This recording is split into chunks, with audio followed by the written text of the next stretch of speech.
Talvez alguns de vocês já tenham ouvido falar sobre um movimento que surgiu na década de 90, ali nos Estados Unidos. Ganhou força no Brasil nessa virada dos anos 2000 e dependendo do contexto, tem chegado até mais recentemente, que é o chamado movimento Seeker Sensitive. É o movimento daqueles que são sensíveis aos que buscam. Uma sensibilidade maior àqueles que estão supostamente em busca de Deus, onde diversas igrejas norte-americanas passaram a fazer de seus cultos e atividades em geral o ambiente mais favorável, mais propício para os não crentes, onde esses crentes se sentiriam muito tranquilamente recebidos, atendidos em suas necessidades, porque as igrejas se tornaram sensíveis a esses não cristãos. Com uma linguagem muito conciliatória, uma pregação ou uma mensagem muito tranquila, não se valendo de termos que eles chamam de pesados ou agressivos demais, como pecado, condenação, inferno, arrependimento, foram substituídos por mensagens muito mais positivas, muito mais de uma proposta de vida agradável, bem vivida no tempo presente, se assemelhando até em alguns contextos com aquilo que chamaríamos de uma teologia coach, de um evangelho triunfalista ou de uma teologia da prosperidade. Esse movimento da sensibilidade aos que buscam fazem da pregação da palavra de Deus muito mais uma mediadora de conforto e desafio a uma vida bem vivida do que propriamente anunciando a verdade do evangelho e confrontando a pessoa no seu estado de vida a partir desse evangelho. Quando nós pensamos no significado de pregação, ou para que serve um sermão, esses dois elementos aparecem ao longo de toda a Escritura. Quando a palavra de Deus é pregada, ela anuncia uma verdade e ela confronta um indivíduo a partir dessa verdade. E o meu tempo com vocês nessa tarde é exatamente sobre o sermão que anuncia e o sermão que confronta. Olha o que diz um autor chamado Bernard Ramm.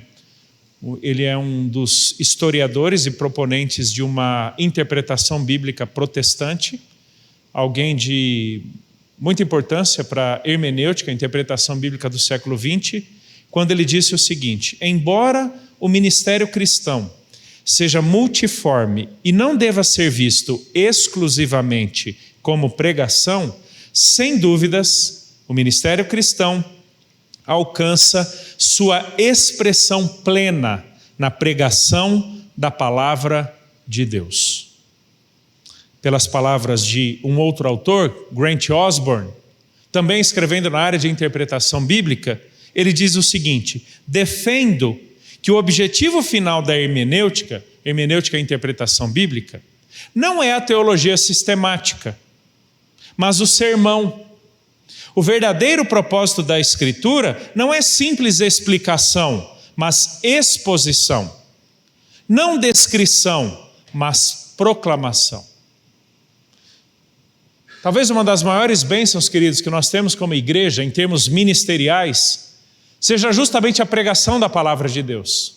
Aquilo que o pastor Felipe falou, é esse Deus que nos deu pastores mestres, por meio dos quais a palavra tem sido pregada, tanto na sua leitura, interpretação e aplicação, quanto eventualmente na simples leitura que nós temos nas nossas casas, no contexto de grupos familiares ou grupos pequenos, onde seja num púlpito ou num grupo pequeno, seja pela instrumentalidade específica do Espírito Santo, ou pessoas capacitadas pelo próprio Deus com o dom de ensino, Deus anuncia a nós, pela sua palavra, o Evangelho de Jesus Cristo, por meio do qual Ele nos confronta nas nossas vidas em relação a esse Evangelho. Veja que, por exemplo, Paulo diz a Timóteo lá em 1 Timóteo capítulo 4, verso 11, ordena e ensina estas coisas. Versículo 12, torna-te padrão dos fiéis na palavra. E palavra aqui não é no uso da linguagem de Timóteo, no tipo de termo que ele usa, piada que ele contava, ou tipo de conteúdo que ele mencionava para pessoas. Não, palavra aqui é na palavra de Deus. Torna-te um padrão para as pessoas na maneira como você trata a palavra de Deus. Olha o versículo 13. Até a minha chegada, aplica-te à leitura, à exortação, ao ensino. 2 Timóteo capítulo 4, versículo 2. 2 Timóteo 4, 2. Prega a palavra, insta, com dedicação, zelo, quer seja oportuno, quer não. Corrige, repreende, exorta com toda longanimidade e doutrina.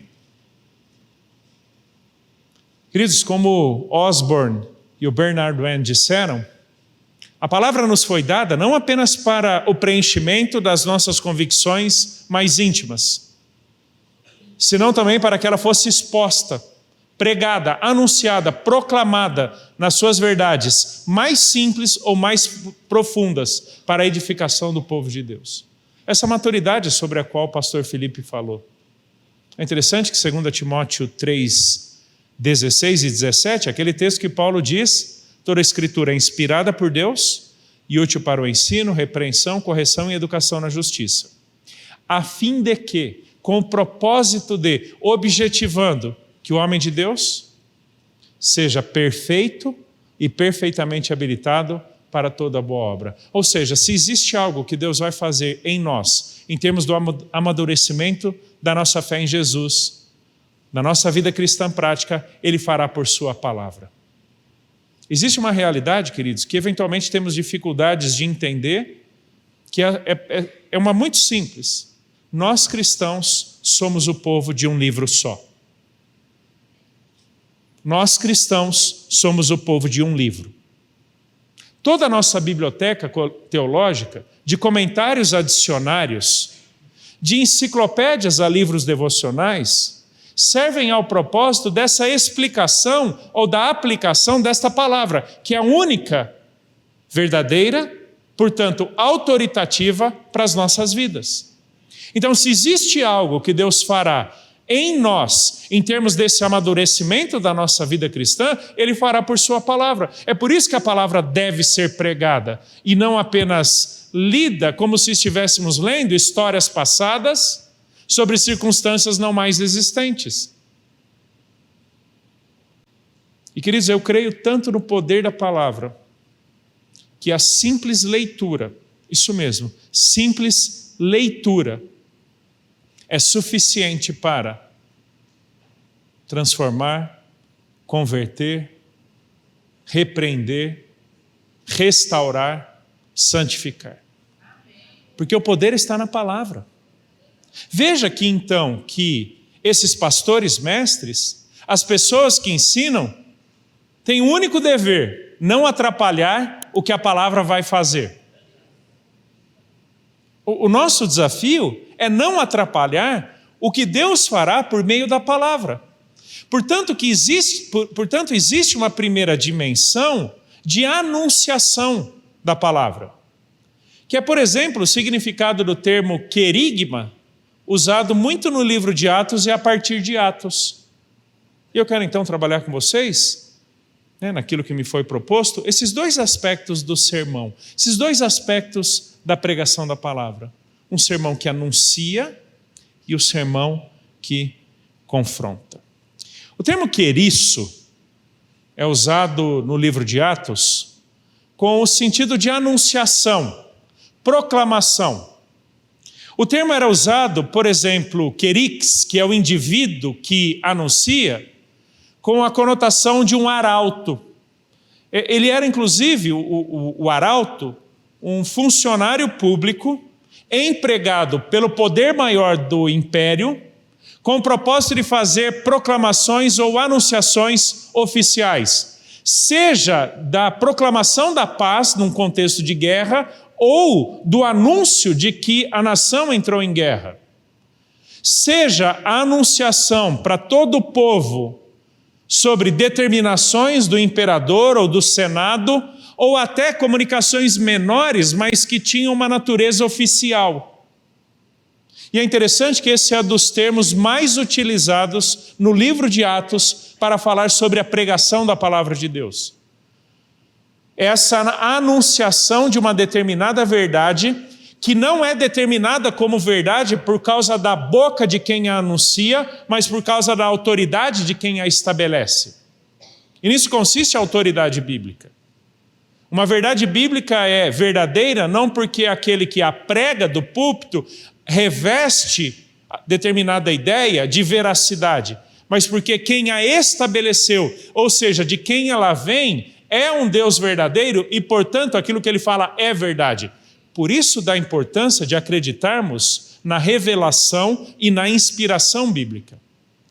Quando nós deixamos de crer que a palavra de Deus é revelação, é o descortinar, é o desvendar do caráter, feitos e propósitos de Deus, narrando para nós essa grande história da redenção, nós julgaremos a palavra de Deus simplesmente um livro como outro qualquer, composto de histórias passadas, personagens que estão ali simplesmente para servirem de modelo moral para nós e não propriamente o Deus que fala por meio da palavra.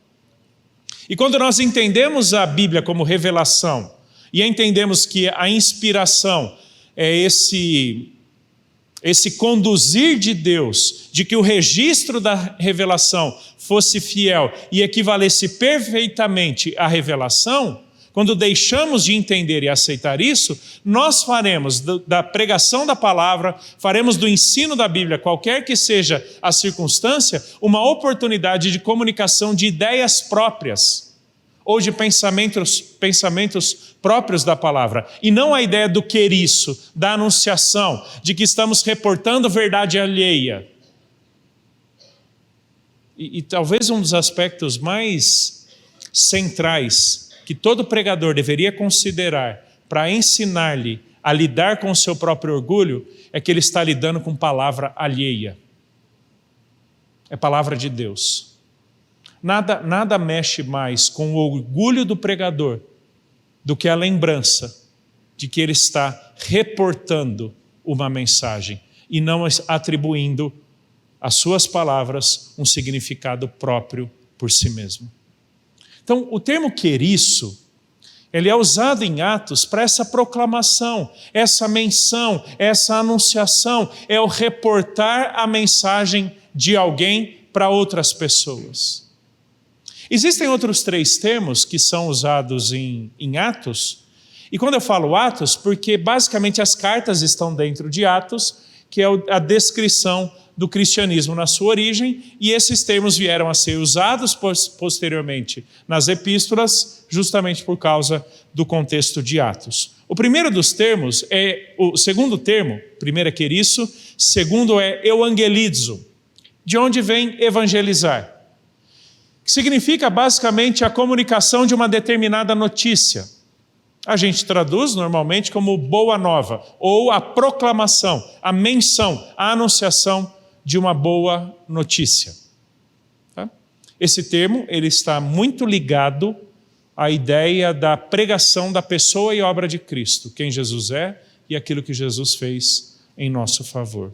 Terceiro termo, didasco, de onde vem didáticos, da mesma raiz que significa apto para ensinar, que é alguém que tem a habilidade ou a capacidade de ensino da palavra de Deus.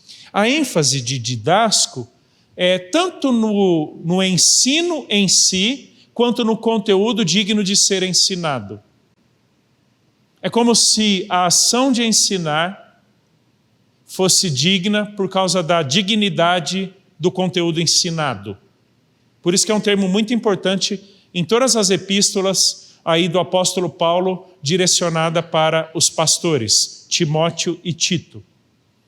O zelo, a dedicação deles ao ensino, né, didasco, é por causa da dignidade da mensagem. A dedicação ao ensino, preste atenção, não é por causa do a quem ensinamos, mas por causa do sobre quem ensinamos. Isso deveria afetar, por exemplo, como nós, como igreja, olhamos para o ministério infantil, da mesma maneira como deveríamos olhar para o púlpito. Isso serve para vocês que ensinam crianças numa escola bíblica ou qualquer outra oportunidade, a jovens numa reunião de faixa etária ou aqueles que pregam no púlpito. O zelo, a dedicação, o esmero no preparo e na pregação, na entrega, não é por causa do diante de quem estamos, mas por causa do sobre quem falamos. Essa é a ideia do didasco. Tanto é que quando Paulo fala lá em Romanos 12, aquele que ensina, as nossas traduções já trazem uma certa interpretação, esmere-se no fazê-lo. Mas a construção grega ali do texto de Paulo é, aquele que ensina, ensine. É só isso. A tradução mais simples e literal de Romanos capítulo 12, verso 7 é, aquele que ensina, ensine. Por quê? Porque não servimos a outro propósito senão ensinar aquilo que Deus nos deu para ensinar. Porque a dignidade não está na ação em si, mas no conteúdo a ser ensinado.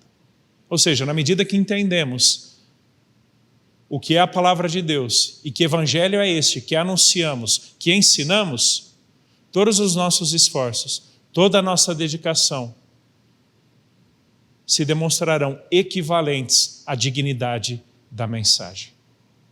E o quarto termo é o termo martes. O mesmo termo usado lá em Atos 1:8, sereis minhas testemunhas e sereis meus mártires. Tanto o substantivo quanto o verbo aponta não para um martírio físico, essa é uma conotação posterior do termo na história da igreja. Mas num primeiro momento, mártis significa basicamente uma testemunha ocular, auditiva de um determinado evento ou verdade. E esse mártir era o indivíduo que era convocado num tribunal para testemunhar a favor ou contra num determinado processo. E aquilo que esse indivíduo testemunhasse sobre aquele processo recairia sobre ele em termos de consequências punitivas caso mentisse no seu testemunho. Por isso que a ideia de mártis significa a atestação da veracidade ou autenticidade de um determinado evento ou de uma determinada mensagem, verdade ou informação. É interessante que esse é o termo usado para falar sobre a pregação da palavra, sobre esse testemunho do evangelho na medida que o pregamos a pessoas. Seja do queriço, que é o arauto ou a proclamação oficial, pública, representando a autoridade de quem nos incumbe dessa função, até o mártir, que é a atestação da veracidade ou legitimidade de uma mensagem. Todos esses termos servem ao propósito do quê? De que a palavra de Deus nos foi dada para ser pregada. A palavra de Deus nos foi dada para ser ensinada. A palavra de Deus nos foi dada para ser testemunhada. Quando a gente entende isso, queridos, nós perceberemos que a igreja reveste-se de uma natureza educacional que faz com que a educação não seja simplesmente uma prática da igreja, senão a essência da igreja. Eu voltarei a essa ideia hoje à noite ao falar sobre discipulado, mas já prenunciando um pouquinho. O ensino da palavra na igreja não é uma atividade da igreja, mas é a natureza da igreja. Para que pela igreja a multiforme sabedoria de Deus seja conhecida. É por isso que ele dotou a igreja de pastores mestres. É por isso que ele capacita a igreja com pessoas com o dom de ensino. Ensinar a Bíblia na igreja não é um ministério da igreja, é a natureza e razão de ser da igreja. Ainda que possamos ter nosso estudo pessoal da Bíblia em casa, isso não substitui o ensino comunitário ou eclesiástico da igreja. Sabe por quê? Porque ninguém edifica-se a si mesmo. Ninguém é mestre de si mesmo. Na verdade, todas as vezes que usa-se a ideia de algo ministerial na voz reflexiva, no grego é a chamada médio-passiva, é no sentido conotativo de falsos mestres, pastores que a si mesmos se apacentam, ou que se tornam mestres de si mesmos. Caso contrário, Deus nos deu uma igreja na qual e pela qual somos edificados pela palavra. E quando nós entendemos isso, o ensino da palavra, a anunciação da palavra é algo que permeia a vida, ministérios e atividades da igreja. De uma reunião de faixa etária a uma escola bíblica. Do louvor, quando cantamos, que precisa ser de acordo com a palavra, até quando se prega de um púlpito. E a palavra permeando a vida, a dinâmica, as atividades e os propósitos da igreja. Voltando à ideia de querigma, a ideia do queriço, querigma é um termo muito importante na teologia. É verdade que ele tem um uso bem errado dentro da tradição e teologia liberal, que abre e fecha um parênteses muito rápido só para você entender, onde o liberalismo significa o termo querigma como sendo o núcleo mais básico da mensagem do Evangelho, que quer dizer que Deus é Pai de todo mundo, o reino de Deus é para todas as pessoas e a conversão constitui-se basicamente numa vida autêntica. Não tem nada a ver com pecado, não tem nada a ver com redenção em Jesus, não existe morte substitutiva. Então o termo querigma para a teologia liberal é um termo completamente esvaído do seu significado neotestamentário. Quando você vê a ocorrência desse termo no livro de Atos, você verá que existem algumas verdades essenciais que perfazem ou compõem essa anunciação da palavra de Deus. Primeiro, Jesus Cristo é o Filho de Deus. Cristo morreu em lugar de pecadores e ressuscitou para a nossa justificação. Há a necessidade da remissão, que passa pelo arrependimento e pedido de perdão dos nossos pecados. Esse, então, que tem seus pecados perdoados, recebem a salvação em Jesus, portanto, são justificados em suas vidas e aceitos diante de Deus e passam a ser participantes do reino de Deus. Essas são as verdades do querigma. Essas são as verdades essenciais que, se nós olharmos de Gênesis a Apocalipse, é basicamente a mensagem do Evangelho. Então, qual é o conteúdo essencial anunciado ao longo de Atos e de todas as cartas do Novo Testamento? Quem Jesus é, o que Ele fez por nós e em quem Ele nos torna.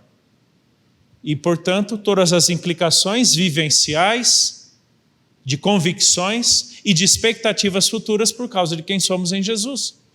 Então, o que quer dizer o sermão ou a palavra que anuncia? Ou o que quer dizer a anunciação da palavra? É sobre essa grande obra, esse grande plano que Deus está desenvolvendo de eternidade a eternidade,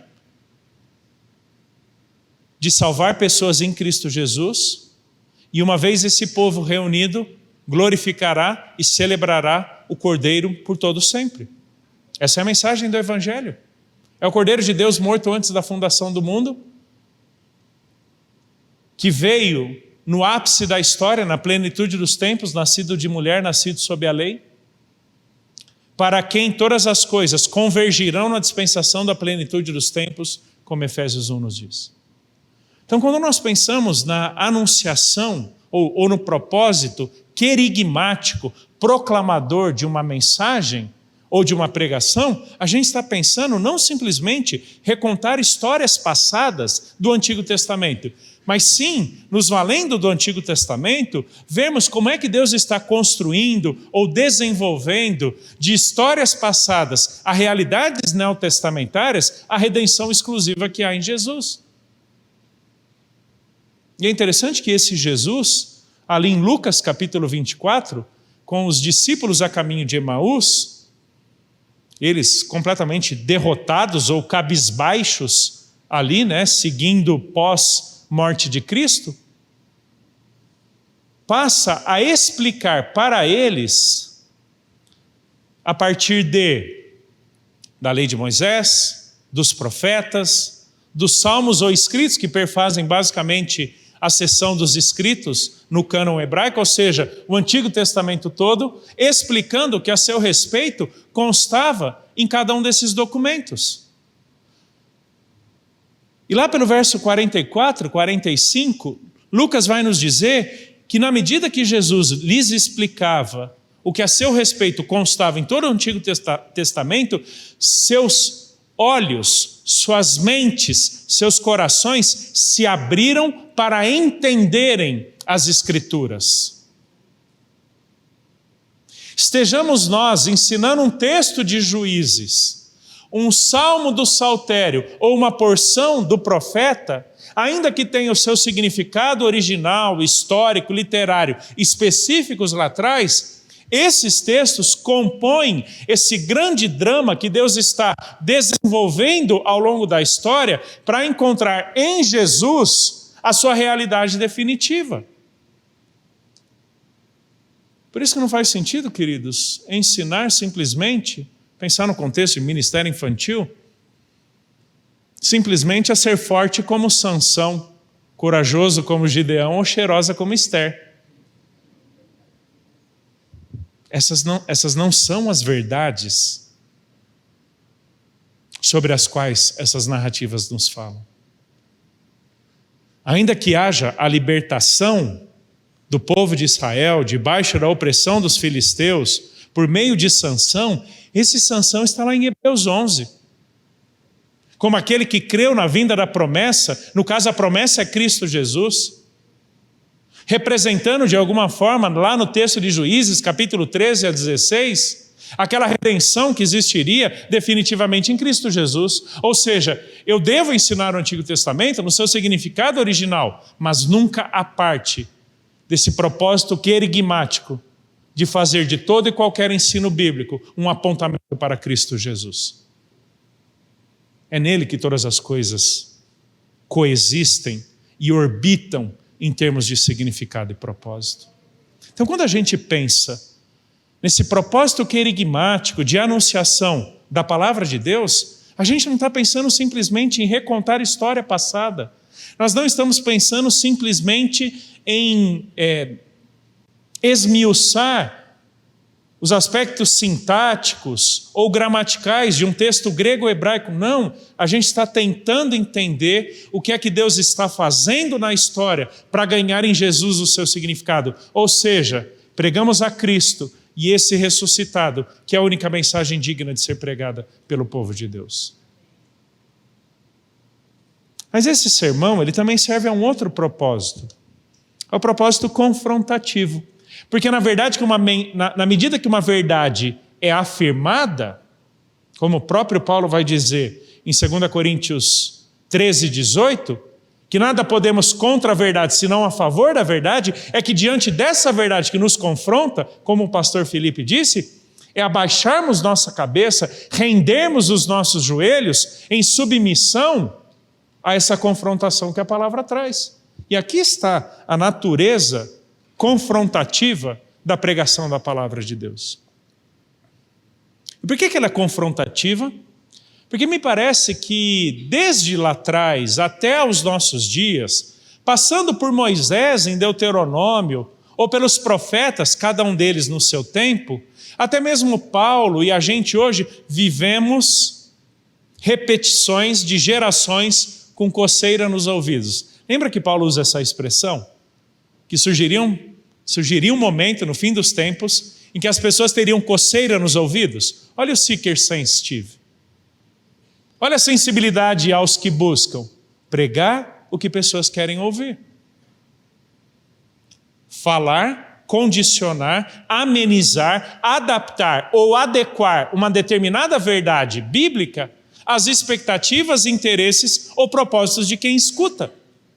E se existe algo sobre o conteúdo e a natureza bíblica que todos nós temos dificuldades em alguma medida, maior ou menor medida, em vários momentos da nossa vida cristã, é que a Bíblia ela não nos foi revelada ou escrita para se adaptar às nossas expectativas e conveniências. Sejamos sinceros, a Bíblia é um livro indigesto em relação às nossas expectativas.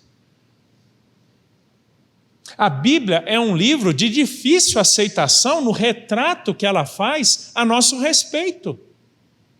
Vamos ser sinceros? Se quiséssemos escrever um livro de mais fácil aceitação, a gente teria escrito de uma forma bem mais suave, não é verdade?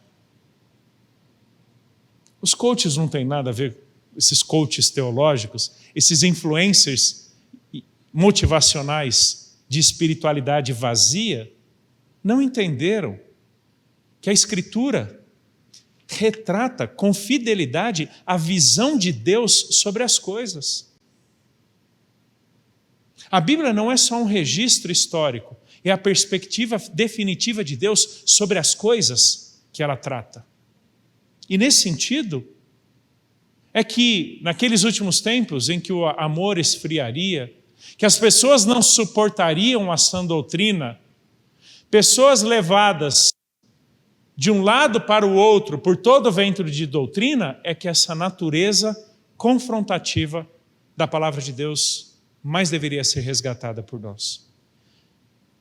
Isso é aquilo que Paulo fala, por exemplo, mencionando de novo, 2 Timóteo 4,2, prega a palavra, insta, quer seja oportuno, quer não, corrige, repreende, exorta. Olha a natureza profética da pregação bíblica. 1 Coríntios 14,3. Mas o que profetiza fala aos homens, edificando, exortando e consolando.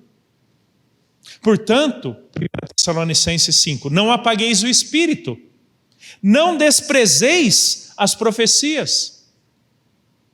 Julgai todas as coisas, retende o que é bom. Interessante essa sequência. Apagar o espírito, desprezar a profecia, julgar todas as coisas. Sabe como é que nós apagamos o espírito? Rejeitando a espada do espírito, que é a palavra de Deus, que é pregada no contexto da igreja.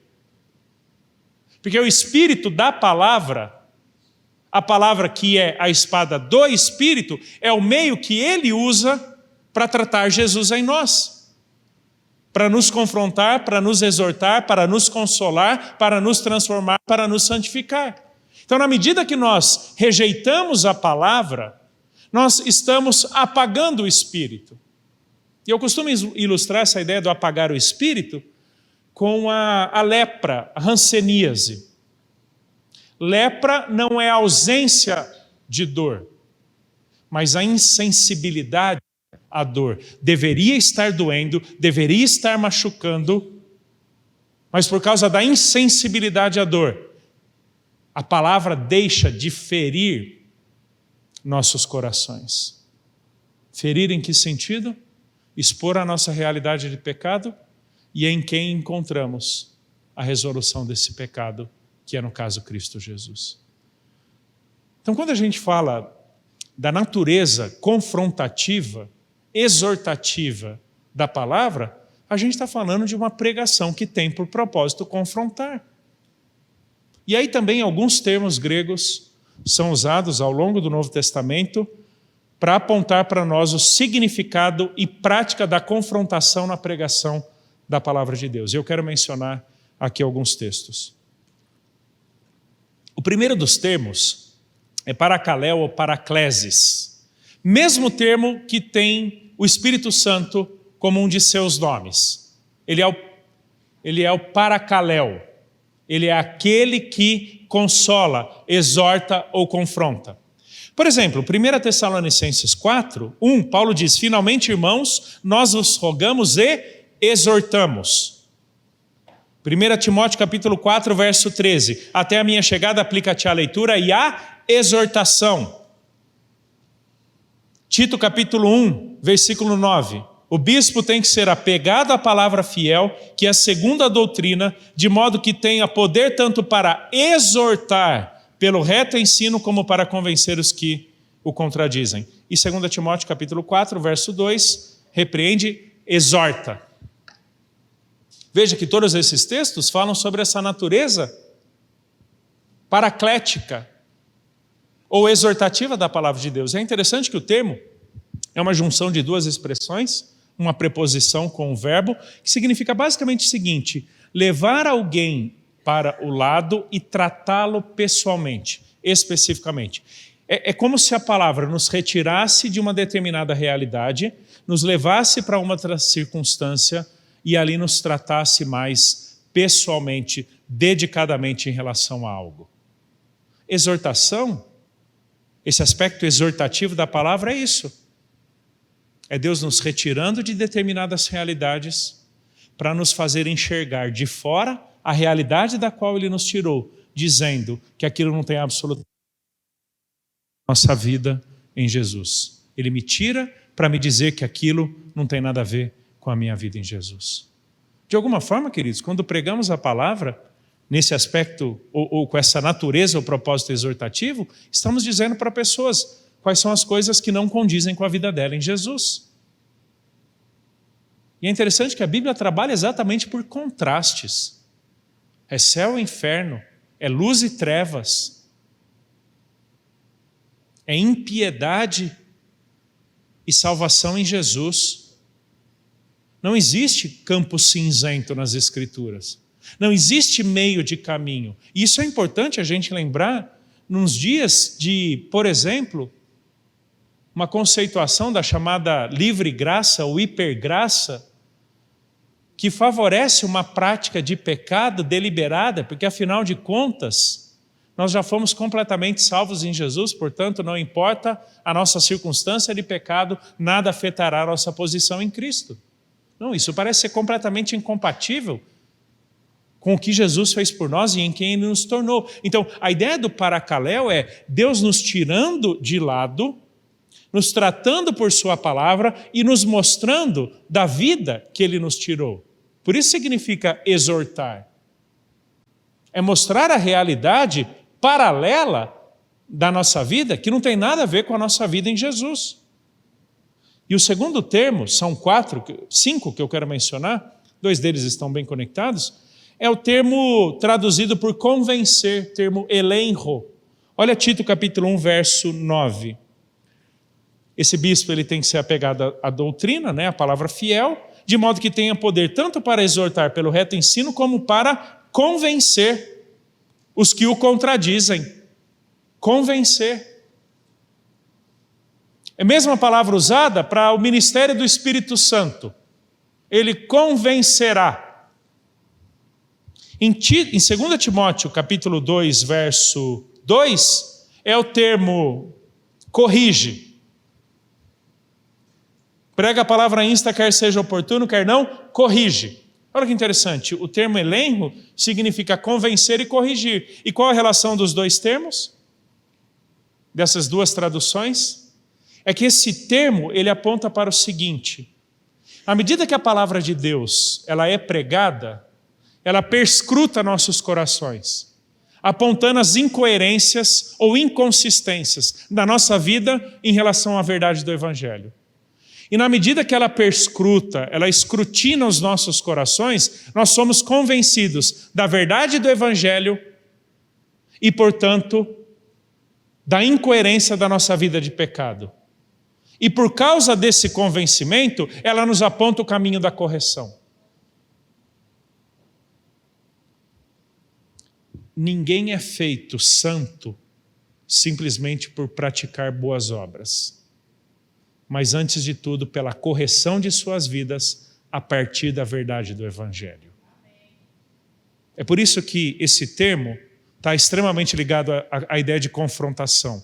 É um convencimento que produz correção. Convencidos da realidade do erro, somos corrigidos por Deus em relação ao pecado que cometemos. Terceiro termo, ele está bem ligado a esse, é da mesma raiz, mas ele acontece lá em 2 Timóteo 3, verso 16, quando Paulo diz: toda a Escritura é inspirada por Deus e útil para o ensino, para a repreensão.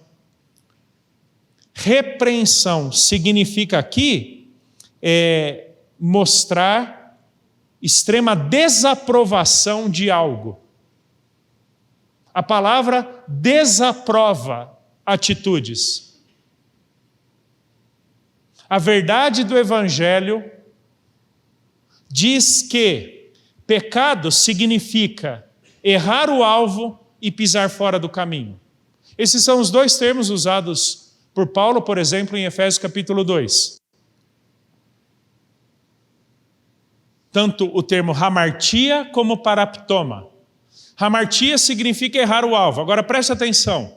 Errar o alvo não no sentido de tentei e não consegui. Às vezes há uma explicação bem equivocada de pecado como errar o alvo da seguinte forma: você tem um alvo e você tem então dardos, flechas que tentam acertar o alvo. Pegam na borda, passam por cima, embaixo, talvez até acerte num dos círculos mais externos, mas não acertou na mosca. Não, essa não é a ideia de pecado como errar o alvo. Erra-se o alvo porque não se sabe qual é o alvo, apontando para a completa incapacidade de atender o padrão de Deus. Isso quer dizer que a Bíblia vai nos dizer que por nós mesmos nunca atingiremos o padrão de Deus. Pelos nossos esforços e capacidades, não temos como atender às demandas de Deus. E a Bíblia nos repreende dessa forma. Você não consegue, você não pode. Mas existe alguém que pode e em quem você consegue. Essa é a ideia de repreensão. Ela está me dizendo que eu estou completamente errado, porque eu estou tentando fazer por mim mesmo, para mim mesmo e em mim mesmo.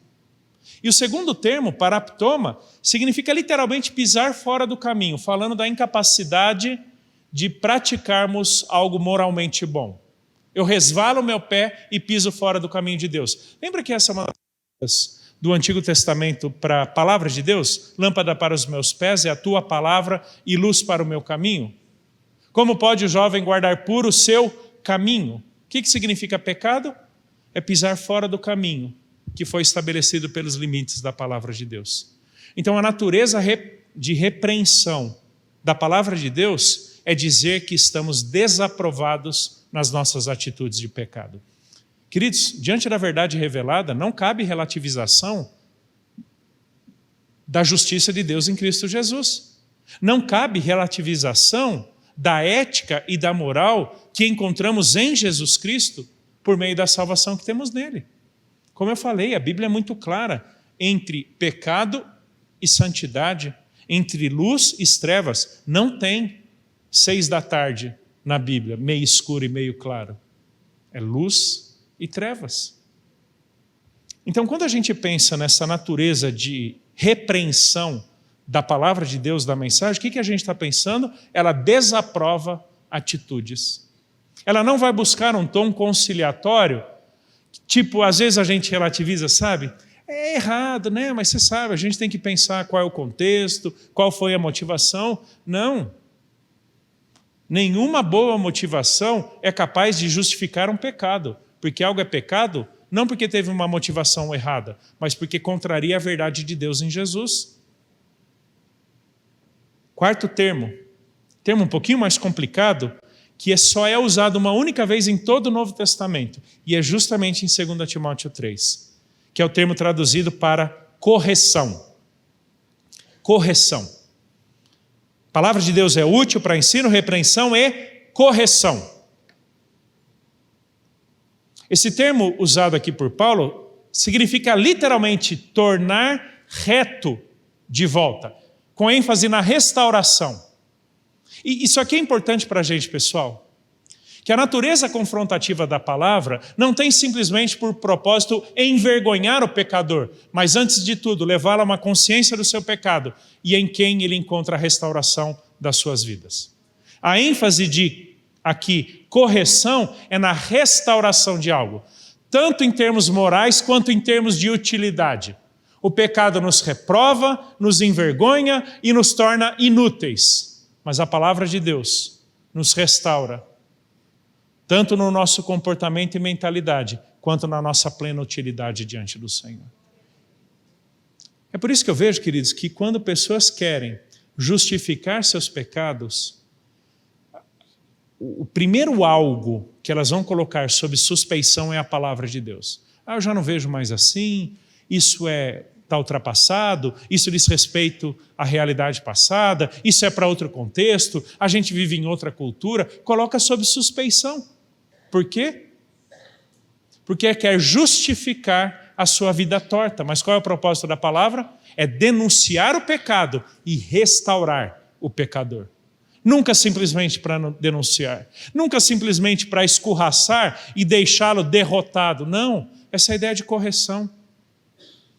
É esse propósito de reestabelecer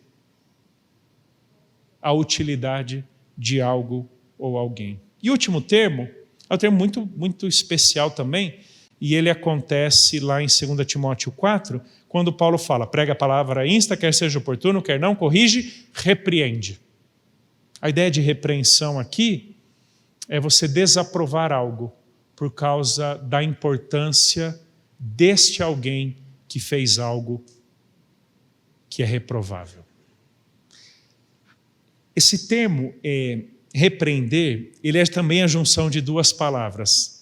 E a raiz do termo significa o valor, a dignidade ou a preciosidade de algo. Ou seja, há uma preciosidade tal, há uma dignidade tal, há uma importância tal na palavra de Deus, que Deus não tolera a perversão de sua palavra, de tão importante que ela é para Ele. Ele não pode não repreender quem fere a palavra. A palavra é de tamanha preciosidade para o Senhor. É de tamanha importância como revelação da sua verdade e vontade para nós, que Ele não tolera aqueles que a pervertem, seja em termos de convicção ou em termos de prática, a ponto de ter que repreender essas pessoas por causa da preciosidade da palavra. É por isso, queridos, que tanto Judas quanto Pedro e Paulo, de formas diferentes, e João também, de formas diferentes, vão dizer que nós devemos agradecer a Deus quando somos por Ele reprovados. Isso é Hebreus capítulo 12. Porque se somos reprovados pelo Senhor é por causa da importância e preciosidade que temos para o Senhor, que nos trata como filhos e não simplesmente como bastardos. Hebreus capítulo 12. Então veja que quando nós privamos das nossas mensagens, do nosso ensino, essa natureza confrontativa da palavra, nós estamos agindo em completa oposição à dignidade, valor e importância que Deus dá à sua palavra, ao ponto de expor a realidade do nosso pecado, mas visar a nossa restauração. Mas por causa dessa mentalidade seeker sensitive, essa sensibilidade ao que busca, hoje negocia-se a palavra a favor do suposto amor. Não, você não pode ser duro, porque você tem que ser amoroso. Como um pai que ama, Deus nos disciplina.